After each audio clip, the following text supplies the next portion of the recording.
তো আমার নাম হচ্ছে শুভম সিং। আমি নিয়েছিলাম ক্লাস 12 পর আমার 1 বছর ড্রপ ছিল নিটের জন্য। তারপরে যখন আমার নিটে হলো না, কেন কি সেই টাইম যখন আমি পেপার দিয়েছিলাম তখন পেপার লিক হয়ে গেছিলো।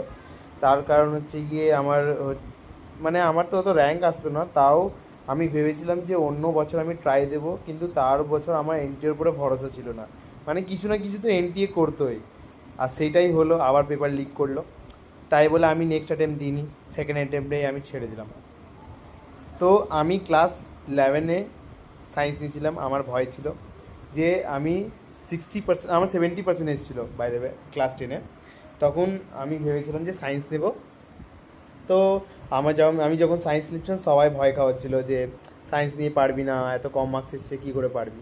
তাই আমি বললাম যা হোক করে দেখে নেবো, আমার তো ইচ্ছা ছিল ডক্টর হওয়ার। তো আমি যাই হোক করে নিয়ে নিলাম।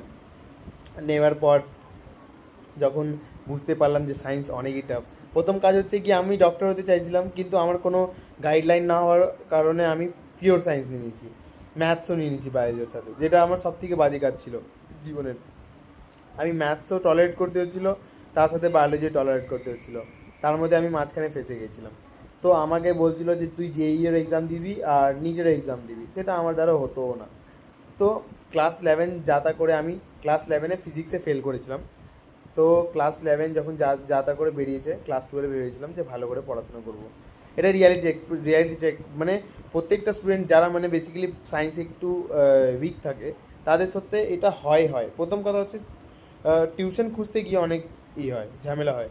এই সেন্টার দিয়ে ওই সেন্টার, এই সেন্টার দিয়ে ওই সেন্টার, ঠিক আছে, কোন স্যার টিচার ভালো পড়াচ্ছেন না পড়াচ্ছেন, এটা অনেক বড় ব্যাপার। প্রথম কথা হচ্ছে, তারপর হচ্ছে আমার পুরো ফ্যামিলিতে আমি প্রথম হচ্ছে গিয়ে সায়েন্স নিয়েছিলাম। তো সব থেকে প্রথমে আমি সায়েন্স নিয়েছিলাম। তো আমার বাড়িতে কেউ জানতো না সায়েন্সের টিচার কে আছে না আছে, হেন আছে তেন আছে, আমার অনেক বড় ফ্যামিলি।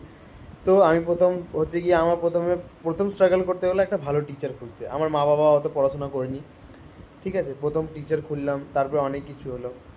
তো নেক্সট পার্টে বলবো যে সায়েন্স নেওয়ার পর কী কী করলাম না করলাম, ঠিক আছে।